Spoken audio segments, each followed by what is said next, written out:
optimize there. We're like 30 seconds out. We're live.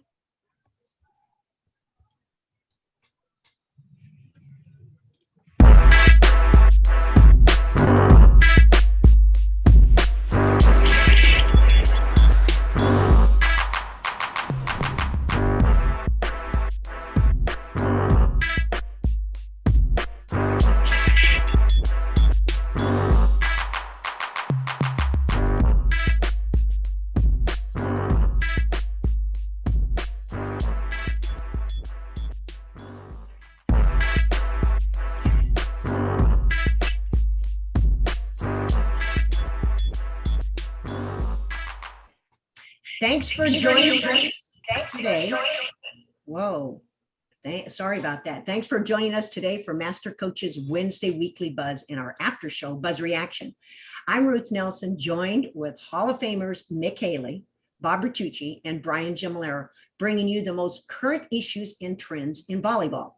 Our weekly news show shows our leaders in our sport provide their perspective on questions that are asked along with the discussion on topics that are current and ones that are affecting all of us. Our news flash. Coaching Insider will be creating MasterCoaches video coaching clips from this past weekend at Abilene Youth Sports Authority, and we'll hear more about the clinic on our Buzz Reaction today. Junior Volleyball Association has announced their newest event coming in February, the JVA Charm City Challenge for girls ages 12 and 18 at the Baltimore Convention Center, which is slated to be one of the most competitive events to hit the East Coast. Volleyball Nations League standings are USA, Turkey, Brazil, Netherlands, and Japan for women, and Poland, Brazil, France, Russia, and Slovenia for men. Want to make a difference? Please remember to renew your AVCA membership. This one organization that represents all coaches at all levels when lobbying at the changes that are needed in our sport. You can make a difference by registering at avca.org. Whoa, today's guest is no stranger to most of us that are over age 30 or maybe 40. However, to all those young coaches just beginning their volleyball career, this man established Nebraska as one of the most decorated programs in the sport of volleyball. So let's head over to Austin, Texas with former Olympic coach Mick Haley, who will introduce our guest today. Mick? Thank you, Ruth. And it's sure a great pleasure to have Terry Pettit on our show. Terry did marvelous things at Nebraska. He won 21 out of 23 conference championships. He built the program from scratch. That culminated in 1995 with the National NCAA Championship, the first ever for the school in volleyball. And he retired from volleyball in 2005, but he didn't really retire from volleyball. He just quit coaching at Nebraska. He logged a number of great articles, posting them in the AVCA Coaching Journal for 3 or 4 years. I've enjoyed reading those. Then he decided they were so good that he put them into a book, actually 2 books, which I personally enjoy more than anything I've read in volleyball for the long, long time. One was Talent and the Secret Life of Teams. And the second, or maybe not in that order, but a second book that he put out, which I like even more, A Fresh Season, Insights into Coaching, Leadership, and Volleyball. I think that Terry's doing something that many of us didn't do. We got into coaching after we got our degrees, and he's doing a lot with what he got his degree in. Little known is that Terry Pettit is really a Hoosier. He points that out in one of his books, and another Hoosier to do well here. I'm not letting him be from Nebraska right now. He's a Northwest Hoosier, northwestern part of the state. Went to Manchester College, got a degree in English, then went on to do some special work in grad school, I believe at Arkansas, where he had some poetry instruction, a number of other things. And then went to junior college, might not have been called a junior college, but I believe it was 2-year school in North Carolina, where he was quite successful before taking the Nebraska job.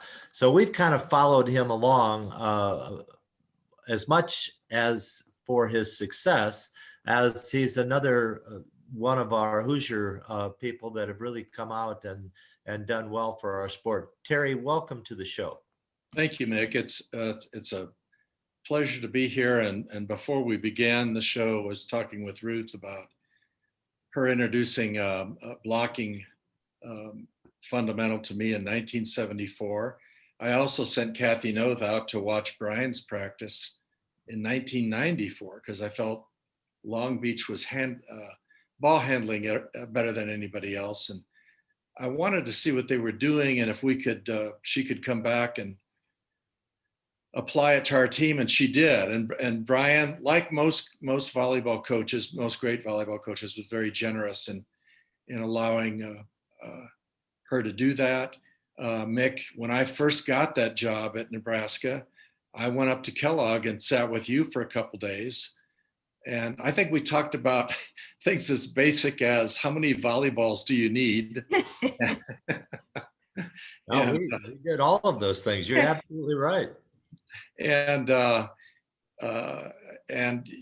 we'd both been played for Jim Coleman at Kenneth Allen in Chicago, and so it's at that time anyway, and I think during most of my career, volleyball was a very sharing community. I mean, very few people wouldn't allow you to understand what they were doing and why they were doing it, because they understood that even though someone might watch your practice, they weren't you. They couldn't come in and necessarily teach it as well as you taught it. And I certainly enjoyed that aspect of the sport.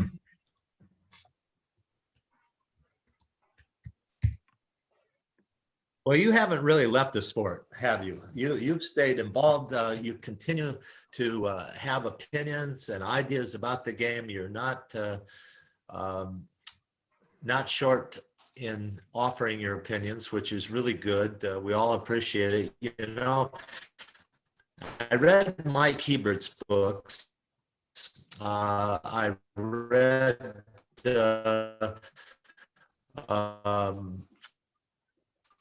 the Utah coach's book. We had her on, Beth Lanier, and I've read both of your books several times, and I find them to, I told Mike that when he was alive. I told Mike that every song, how much I enjoyed.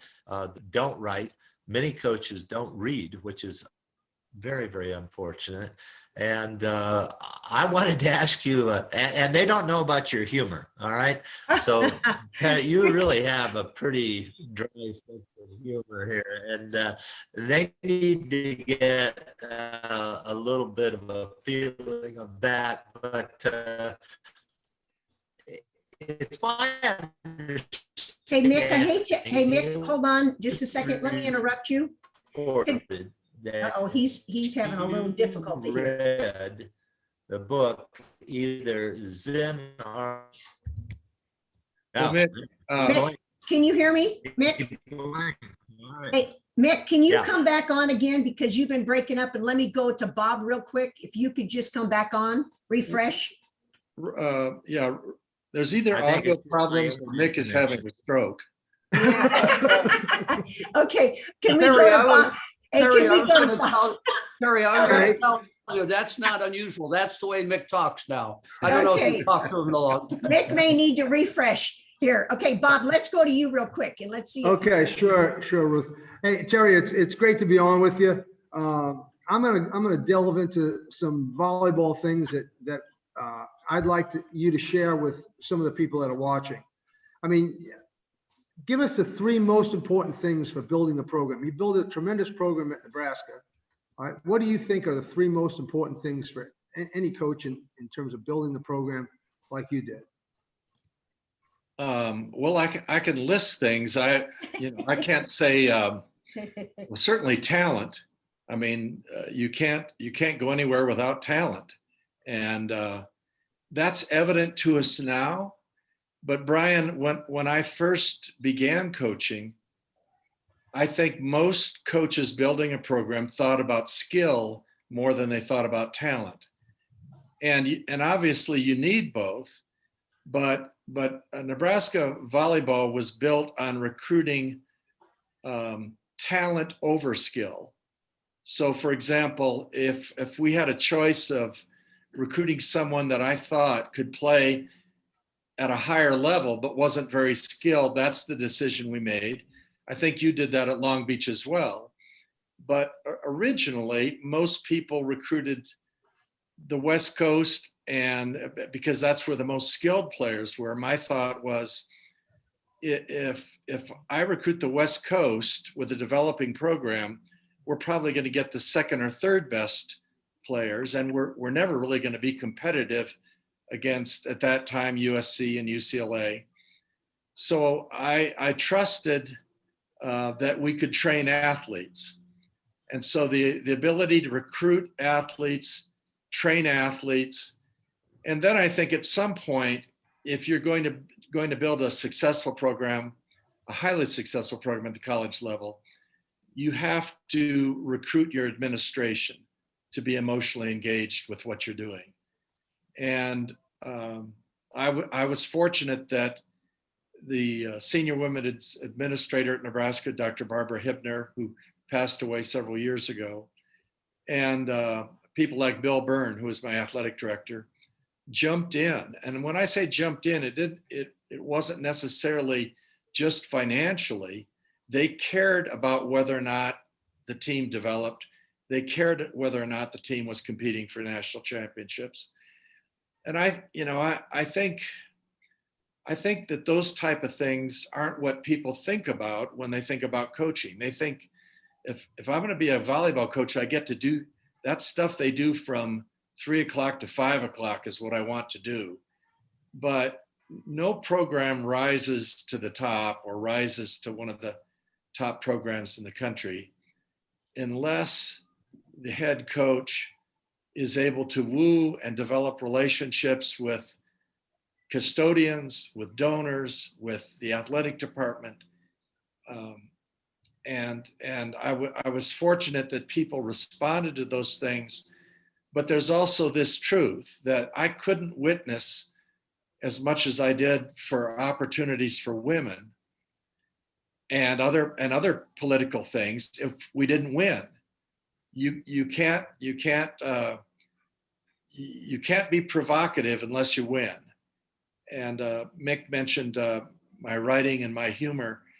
My goal, in particular when I write, is not necessarily for some people to adopt my point of view. It's to provoke thinking. It's to get people to think about an issue and come to their own conclusion. Mm-hmm. Bob, thanks for that question. Yeah, those three things do make a lot of sense. And let's drill down a little bit deeper. 21 out of 23 years, you win a conference championship. So realizing what you just talked about in terms of the scope of developing a program, what made the difference? How did you possibly, any coach would love to have that kind of a record. What set you apart? What do you think you did differently? Well, I keep coming back to talent. I think my talent, if I had to say what my talent is, I think I can walk into a Costco and watch people walk by and tell you which ones were athletes and maybe even what sports they were in. And it's a game I play. I frequently go up and tap people on their shoulder. And the last one was a young woman. She was about 6'3", narrow hips, broad shoulders. And I said, 400 meters. And she said, yes, how did you know? Well, great athletes move differently. Uh-huh. So I think that's, there's very few people that we recruited who didn't eventually develop into players. And they were better players when they were junior and seniors than they were freshmen. What you can't tell just walking into Costco, you can't tell somebody's mindset. It certainly, we had an advantage when most of us coached, in that when you had home visits, you could, you could watch how a recruit interacted with her family. And if she didn't show respect toward her parents, I knew that she wouldn't respect me or our staff. So there were a lot of times where we just didn't offer somebody because of that interaction. But we're now in a world where people are offered scholarships in junior high, and those kids don't know who they are. They don't know what they want to be. So I feel some of those things were earlier, but everything begins with talent. I think the second thing we did that I think was critical to Nebraska volleyball, at the time that I began coaching, and as we moved into becoming a competitive team, if we did want to recruit people outside the state of Nebraska in the Sounding era, people like Gracia Sapiro or Fiona Nepo or Amber Holmquist, we knew we would be going up against other top teams that were primarily, not entirely, West Coast teams. So what could we provide that they couldn't provide? We couldn't provide an ocean. We couldn't provide a certain lifestyle. What we could provide was a fan experience, a packed stadium with people in it that cared about volleyball. And that didn't happen overnight. The first match I coached against Nebraska was against Drake. My wife and I set up, actually brought pots and pans to cook hot dogs in. The team set up the chairs. There were maybe 30 folding chairs. And I really couldn't focus on creating a fan base at that point, because the next week we were going to Wisconsin on my first road trip, and in a 15-passenger van with 12 players, a manager, and a trainer. And you had to take the volleyballs with you. So all this didn't happen at once, but at some point, it didn't make any difference to me personally, whether we played in front of 100 people or 5,000 people, but it made a difference to the people I was recruiting. So it was really a matter of selling. What can we do so that when Jen McFadden makes her official visit here, and she's visiting other top 10 programs, that's different. And so that was my motivation. And it began by doing everything we could to get people in matches. And so we played a lot of our matches following football games. And if Nebraska lost in football, those people didn't want to go home on that note. They wanted to see somebody win. And then we developed junior programs. We was part of building a Starlings program in Omaha, ran clinics in every town throughout the state. So when people say to me, a lot of coaches do, they'll say, I want to build a Nebraska. Are you willing to do that and not see the results you want for 15 years? That's what impressed me about Craig Skinner. When he won the national championship, I think he'd been at Kentucky for maybe 15 or 17 years. And everybody recognizes he's been a great coach, but it takes that sense of delayed gratification to build something. Well, that's great, Terry. I mean, those things are real important, I think, especially for young coaches to hear. It's not something that just happens overnight, Right. Where you walk into that program and all of a sudden you get all those things. You did talk a little bit about the athlete and recruiting the athlete. Now we have a new breed of athlete. I know you're on top of these kinds of things. What would you have to say for coaches about, the difference in the athletes today as in the past, and what's different and how you would handle, or how maybe you should look at handling these new athletes? Well, one thing I would handle the same, and that I think in that book, A Fresh Season, there's a chapter called A Letter to Parents. And in that letter, basically, I begin by saying what I'm not going to do. I'm not going to abuse your daughter physically or mentally. And I go through that list. But in the second half of that chapter, I say, this is what I expect from you. At some point, your daughter is going to be confronted by the fact that there's athletes as good or better than her. There's players as good as or better than her. We may ask her to change positions. And so your daughter may want to either transfer or get me fired or whatever.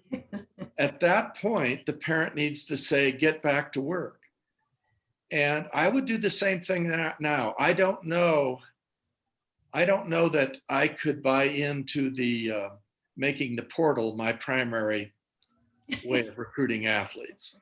And I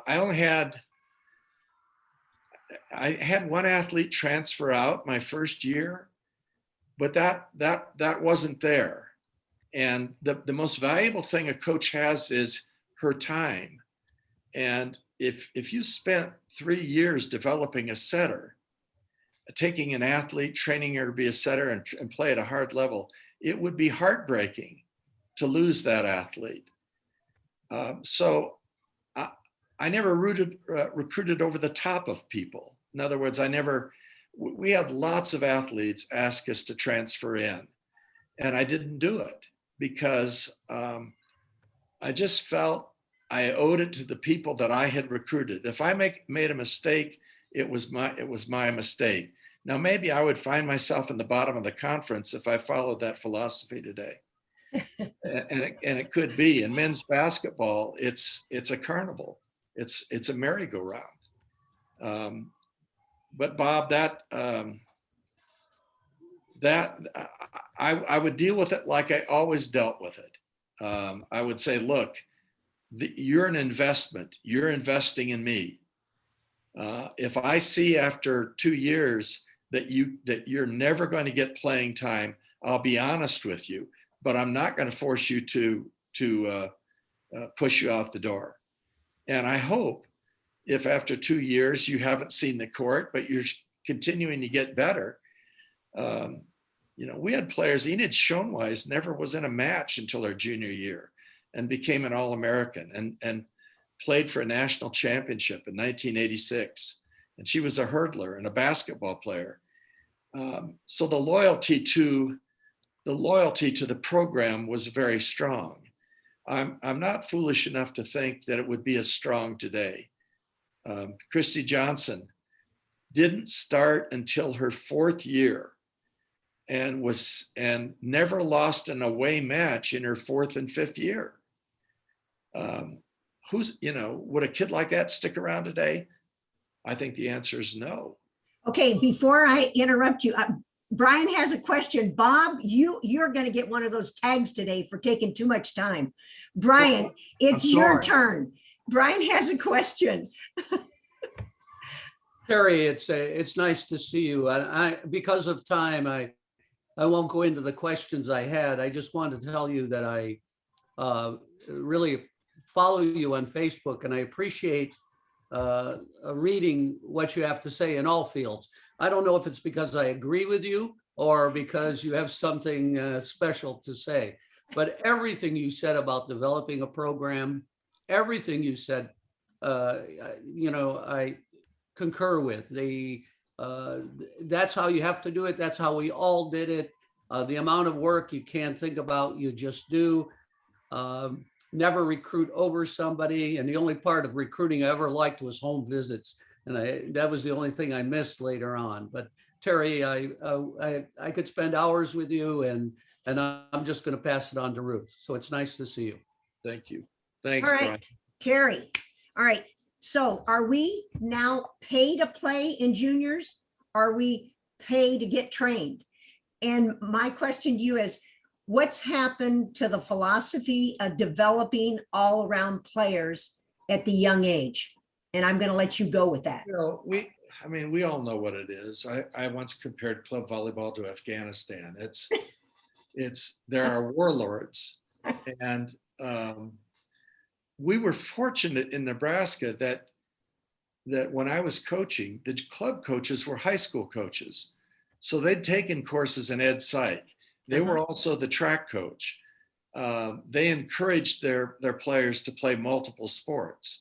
They weren't isolating them. They understood that rest is a part of rest and recovery are part of the training cycle. I see that far less in people who've gotten into club volleyball as primarily a business venture, but there are some good ones there too.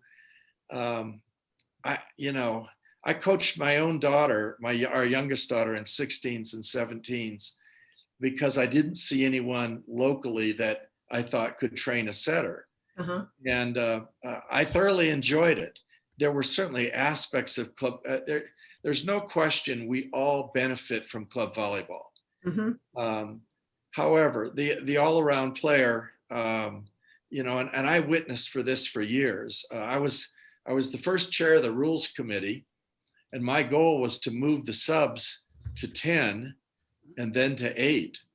And there's reasons for that. What the main thing that people don't understand with the all-around player, if you went to 8 subs in Division I volleyball, the 5'11" outside hitter becomes a primary recruit. That also opens up more tall players for more teams. Everybody thinks if we go to 8 or 10 subs that it only benefits the top teams. But if you train everybody in all around skills and you have 8 subs and passing becomes even more important than it is, then when people go out recruiting, they aren't just looking for size and arm speed. They're looking for somebody that can pass the ball, because now you have to have 2 pin hitters that can play all the way around. I also think that it's how in the world can you know when somebody's in 4th grade whether or not they're going to be a libero or a middle blocker? Virginia Stair, when we recruited her, I thought she was an outside hitter. She grew 2 inches and was a wonderful hit the slide and became a 3-time All-American in the middle. And she passed, and they all passed.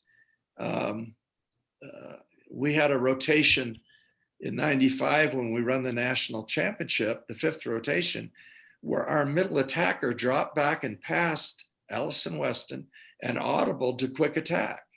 She was one of the better passers. So, I've addressed this by speaking to clubs, and they just ignore me. They just go on and doing what they do. Okay, so we want all around players, but I know Mick, he went to the store and got ice cream and came back. And I know he still has one question, but Mick, you only have 1 minute because I know how you go. All right, Mick. Well, I'm sorry, Terry, my internet took hiatus, but I did have one funny question for you. You wrote a chapter on should volleyball coaches be packing more than their information and it was little boards there. So what are you talking about with that? Well, I have political viewpoints, and I was going to write an article for the AVCA, and I haven't gotten to it yet. As coach, when you become a coach, do you give up other things? Do you give up having a political point of view? I certainly witnessed for a lot when I was at Nebraska that were political, but that column, which Kathy kind of held her nose and published it anyway. Okay, Terry, this is rapid fire. You have 30 seconds. Well, it was basically on, and maybe it wasn't well done, but the point of view was that the idea that, that handguns and guns are there, that there's so few restrictions on them. And if you're a teacher, imagine going to school and how kids are scared to death, that somebody could come in and do something. I believe I have to witness for that. So I witness for opportunities for women. I witness for opportunities for minorities. I witness for a lot of things, and I just can't turn that off because I was a volleyball coach. Okay, so we're out of time, Terry. All you guys give your waves and thank yous. I know how you start doing this. Thanks, Terry. Thank you. Appreciate you coming on. Thank you All right. very much. I appreciate what you do. Okay, Terry, I'm going to tell everybody to read those books because you are not only good with your ideas, but you are funny. And yeah, Mick, hold this them up because they got to buy these books and read them. Well, Mick, these are for seniors. This is okay. All right, guys, we're out of time. they We're come out in of extra time. large print. Okay, book your Master Coaches custom person or virtual clinic today by heading over to volleyballmastercoaches.com. You missed one of our shows? Jump to our Instagram and click on our YouTube channel link. Follow us on Facebook, Volleyball Master Coaches, Instagram, Twitter, VB Master Coaches. A special shout out to our partners, SNA Sports and Baden Sports, and thanks to our content providers, NFHS, JVA, Coaches Insider, and AVCA. Stay on Facebook Live after John closes our show today, as we have 3 coaches that will be sharing their experiences at this past weekend's MasterCoaches Championship Skills Series Clinic. Just as a reminder, we will be taking the rest of June off, but we will be back live in July, and we will be looking forward to reporting the events leading up to the Olympics. However, check our Facebook, Volleyball Master Coaches, as we will be updating you weekly on some of our previous shows and clinic content that you will not want to miss. Don't let the buzz and buzz reaction digital partner. Dr. John, we are now to you. Oh, okay. Smooth transition, Ruth. Smooth transition. I love it. Last, was it the last episode of the current season? Winding it all down. Yeah. I'm just hoping everybody is getting a chance to have a break like I am, sort of. Still got to do recruiting. Supposed to go recruiting this afternoon. That's going to be interesting. But yeah, if you want to learn some more stuff, go to coachingvb.com, check it out. And also, Terry is also a member of Volleyball Coaching Wizards, so you can go to volleyballcoachingwizards.com and find his interview there. So on with the buzz reaction. All righty.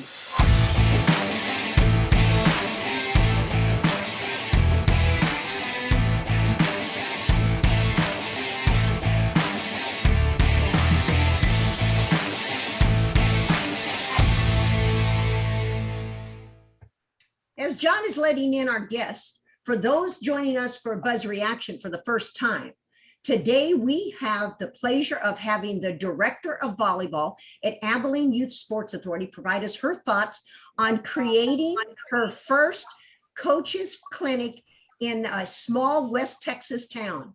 She is former head coach at Hardin-Simmons University for 13 years, and we welcome Sabrina Bingham, who has become a regular on our show. Welcome, Sabrina. Hey, it's good to be back. Hey, Sabrina, it's good to see you again.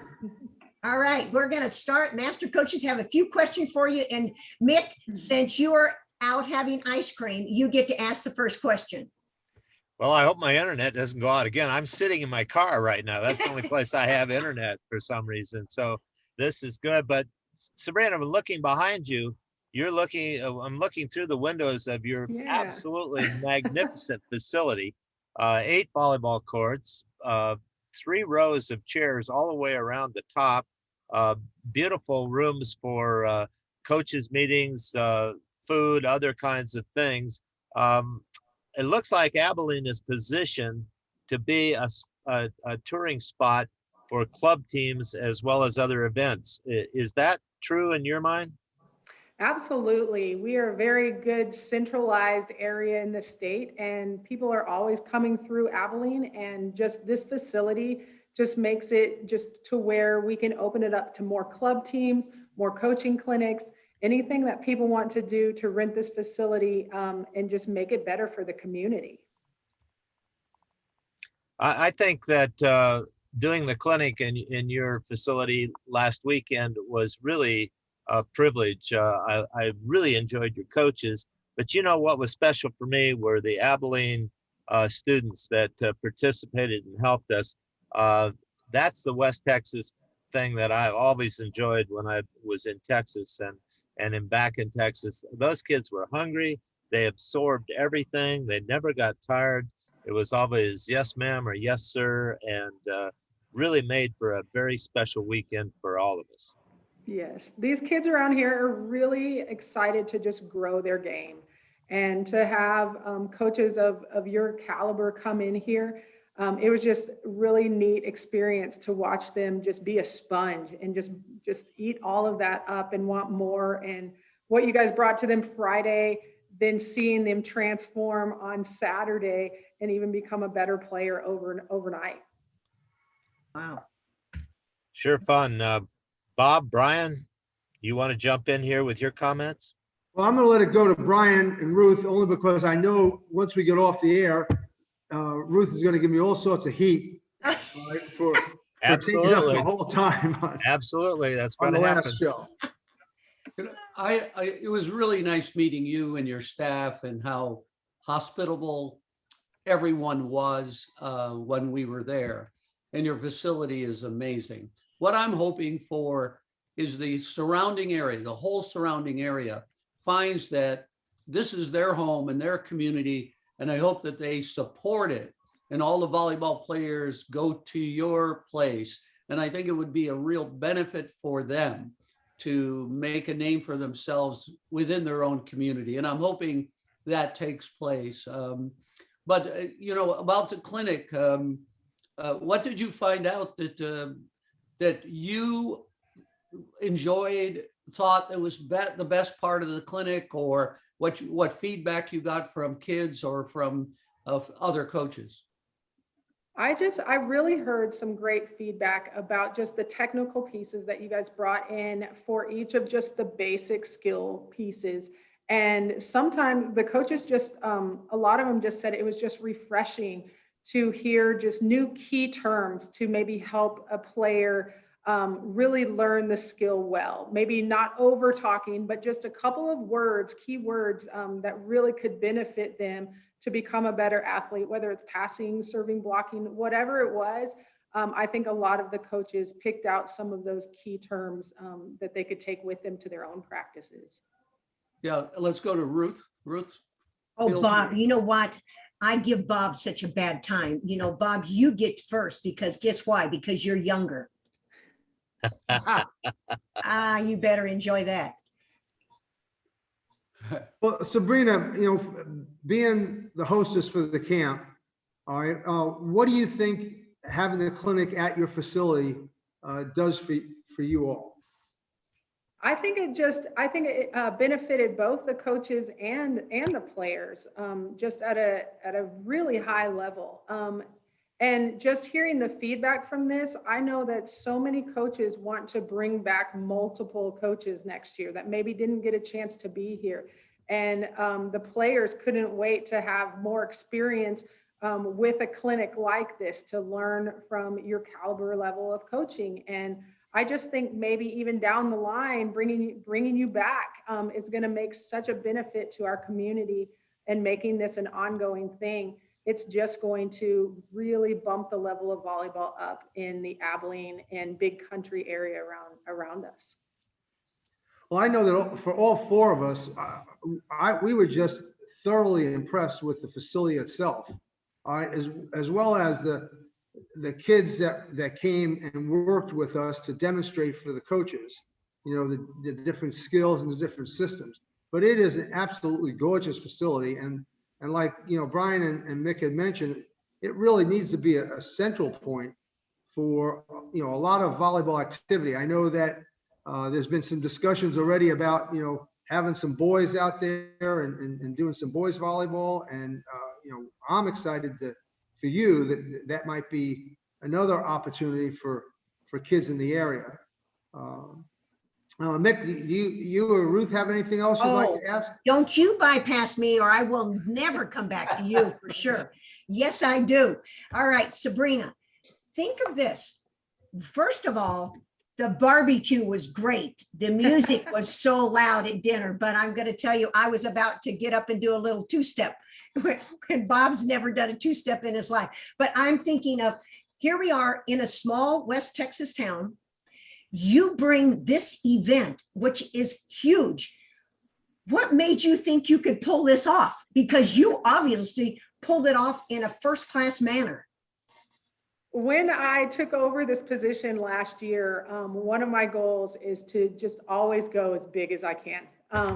The worst thing that could have happened is you guys said, no, we can't come. And to me, it's always going to be worth the risk to just ask, just step out there big and see if people will come in and share their expertise with us. And that's what I want. That's not just coaching clinics, but even beyond, big tournaments, bringing in boys volleyball, just making volleyball a big part of this community that people want to come to. I want Austin and Dallas, and I want them to come to Abilene and know that they're going to get a great experience of volleyball anytime that they're here. And so I think I just wanted to be bold and just try.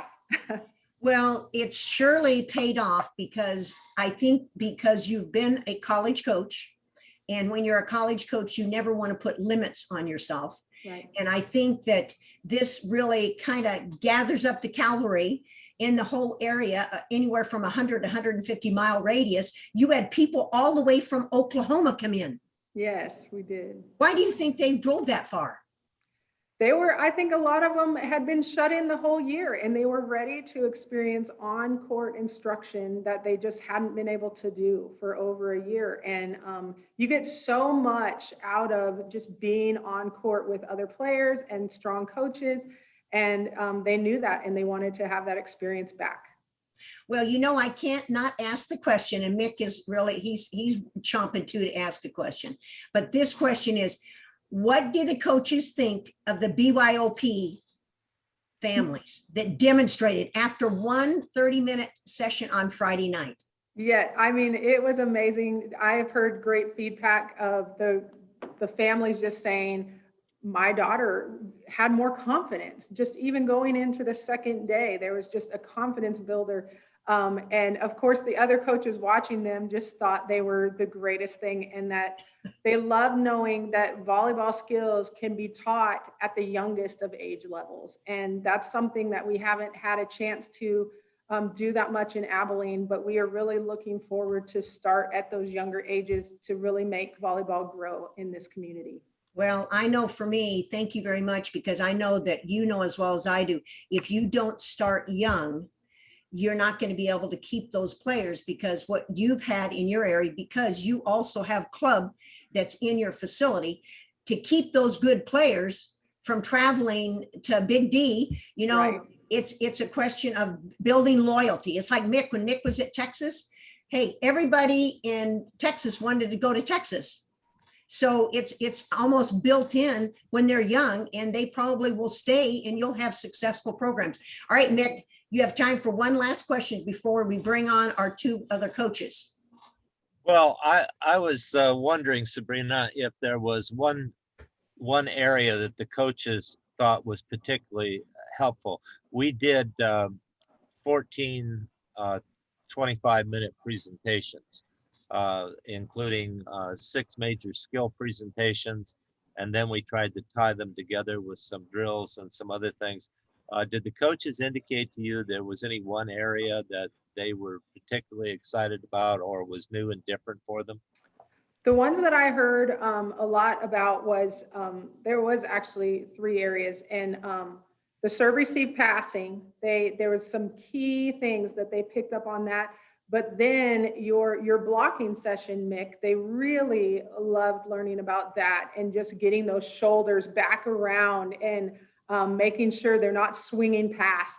And then the other area was when Brian was talking, making the coaches stand up and go through all the different setting and making sure they knew how to do it correctly. So those were. Yeah, I think that's important that the coaches get involved physically. We didn't really get them out on the court, but sometimes in our clinics, we do activate the coaches a bit, because they don't have to be able to do the skills, but they have to be able to look like they know how to do them. So Right. being able to stand and represent a proper passing form or a setting form, or to show the footwork for an attack, just walking through, those are coaches' skills. and provide the learner a chance to look and see and double check what she or he is doing. So that's good. Well, that's exciting for us. Looks like we made a little bit of a difference anyway. For sure, a All big right. difference. So Sabrina, let's have you introduce our two featured guests that attended our recent coaches clinic. Yes. First off, we have Amy Eckhoff, and she is the head coach of Holly High School, which is just outside of town. So she's not even right in Abilene, but she was coming from just outside of town to get as much as she could from you guys. And then we also have David Slater, who has been a local club coach for our Key City Volleyball Club here in Abilene. Okay, Master Coaches, your questions for our two guests. Are our guests on? Go Yeah, ahead. they Oh, I are. see Amy now, and I got David's name up there. Okay. Is David there? Yep, Yeah, he's here. Okay. All right, Brian, you're up first. Well, just what did you like, either one of you? What would you like us to do in the future? What can you take away from what you learned? General impressions. I would have to say for myself, it was definitely the way you broke down the skills, kind of talked about the technical side of each skill. You guys also had mentioned that, you know, a lot of times we have just some athletic players, and at some point they plateau and they get to that point where they're just not going to get any better. So that's where it's so important to take the skill, look at the technical side of things, about, you know, breaking it down so that the kids can be more efficient in executing the skills. So that's what I really, really liked about each of the presentations. One of the presentations that I benefit probably the most out of was the blocking. That is something that I feel as a whole with my athletic program, my volleyball program,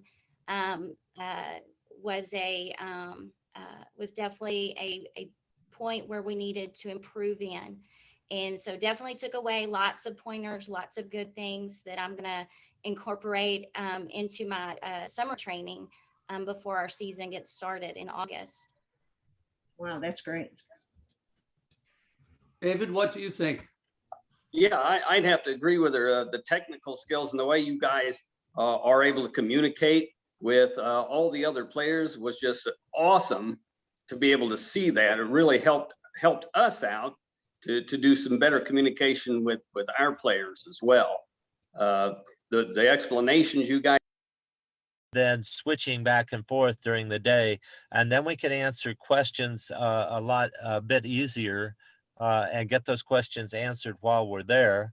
Right. Especially since the players that we were afforded to be our demonstrators were such quick learners. I mean, those kids picked up the concepts so fast, and a couple of them were unbelievably athletic. It was really fun to have a chance to work with them, and you always like to be appreciated, but these kids just soaked up everything. So I agree with you. I think the next level is to do a little X and O, come back out on the court, work on drill construction, maybe some systems work, talk about philosophy of, we had some questions about 5-1, 4-2, 6-2 kinds of things. We could do basically a coaching clinic that we do overseas and sometimes in the country to certify coaches so that they're skilled in all of the areas. Yeah, I think you all said of you something. I'm sorry. You know, you've run a class yourself, and I know Ruth has done certifications. Bob used to do certifications, so yeah, that's pretty good. I think the really important thing that you said is that you've got to be able to show a skill. Doesn't mean you have to do the skill. Yes. So I think it's really important to coaches out there, you know, showing how to do something.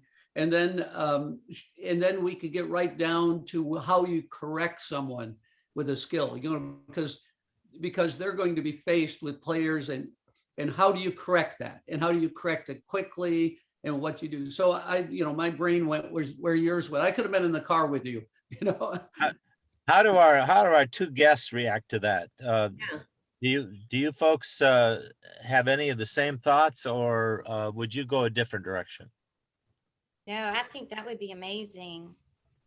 There's so many coaches, like I said, that it would just be helpful for your beginner coaches that are just starting out, and as well as the coaches that have some experience behind them.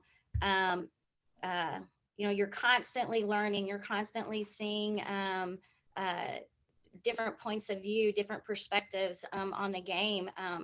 I personally think that would be awesome to spend some time, like you said, on the X's and O's, and then getting back out on the court with the live demonstrations. And I have to say, for me personally, once kind of getting past the being starstruck of having 4 such great coaches and successful coaches being so close in our area. I have a few years of coaching behind me, and you still, no matter what, I still walked away. I felt with such a growth of the game, the knowledge of the game from the clinic. So I'm really excited about whatever you guys bring back to us next year. How about David? Yeah, being able to quickly correct a lot of those techniques. I think what we see a lot of is a lot of the same mistakes made by players, and not just the young ones, but all ages, because they've carried those bad habits all the way through. So showing us how to correct that and correct it as quickly as possible would be extremely helpful. And I think the round robin thing, having us in classes, would be very, very helpful as well. Okay, so I've got a question for you. What do you think of our upcoming Zoom call we're going to be doing on Monday? I love it. I'll be there. And you think it's a great idea? It's a great way to follow up? Oh, absolutely. Yeah, I know I've done a lot of staying up with the art of coaching, which is something I've done for years. And this, the interaction that we have with you guys, the podcast, I think it is exceptional compared to that. All right. So that's great. And Bob, you had a couple questions. Well, I wanted to ask David about what the feedback was from the athletes, because they were really a pleasure to work with. And like you said, Key City Volleyball was pretty well represented there. So we thank you for them, and hopefully they felt good about their experience. Yeah, they were. I only were able to, I talked to 2 of them. My team wasn't there. They were 4 teams. I did talk to 2 of the players afterwards that I know really well, and they were really excited. They really enjoyed it, and they learned a lot when it came to a lot of the technicals.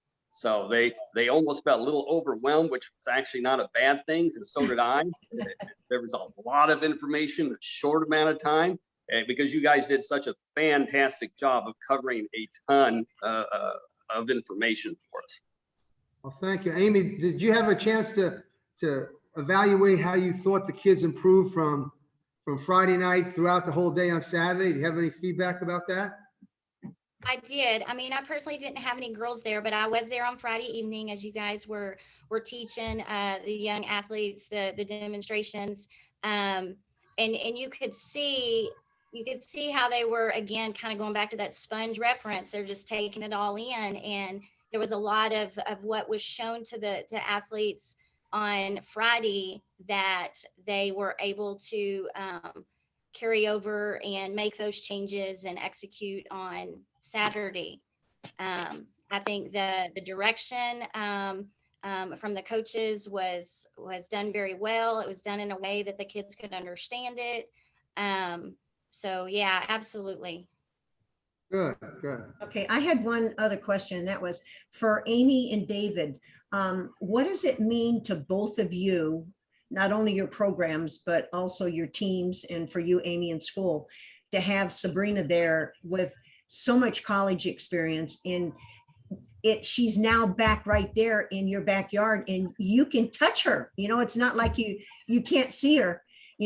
How important is it for you to have somebody in a small West Texas town where she wants to build this program, but she knows she can't do it without people like you and the players? Amy, let's go to you first. Okay, well, I think we're very blessed that that Sabrina's in the position that she's in. She to have her there to ask questions. She's so easy to talk to. She's very approachable. The things that she's trying to bring to West Texas and our community, the surrounding areas. Volleyball is just it's gonna get really, really good out here in West Texas around Abilene. The leagues that she's running right now that the girls are able to participate in, the skills sessions that AYSA hosts. I know personally I've had some kiddos that have been a part of that, and they have come away from that much better, of course, than when they went in. There's developmental leagues that they host as well. So, I mean, like I said, volleyball is just it's gonna get really, really good here in West Texas around Abilene. Well, I have to say that I think it's always been pretty darn good, and it means it's going to get even better. And David, how about you? Oh yeah, definitely having her here has been awesome. I just got. Better be nice. She's your boss. Yeah, absolutely. That's right. That's right. No, we love having her out here and her having that big vision. I moved down here from Kansas City, from the Kansas City area about a year ago. I love Texas, love West Texas. And she's got that big vision to see how big this can be and how big it's going to be. And she's going to be able to help us to grow that out here, which will be just wonderful. All right, fantastic. Mick, you got a few more things because we have about 1 minute left.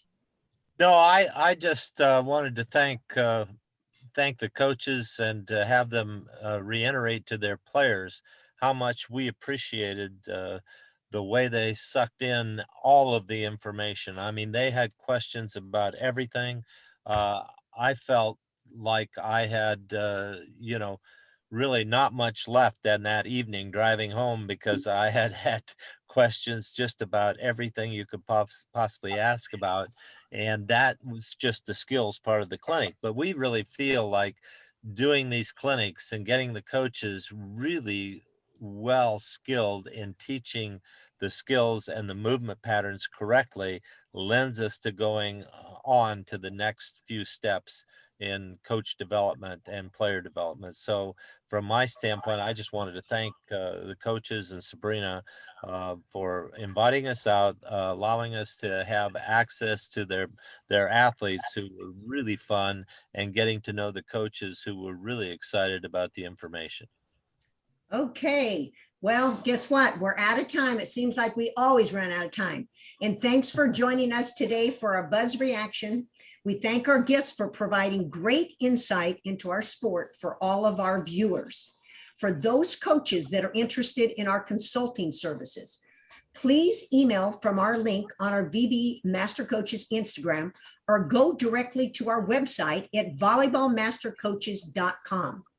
Be sure to tell your friends about our weekly news show. And guess what? We will not be going live until July, but don't forget to stop in every Wednesday as we will have updates. And thank you again for joining us today, and see you on the Buzz.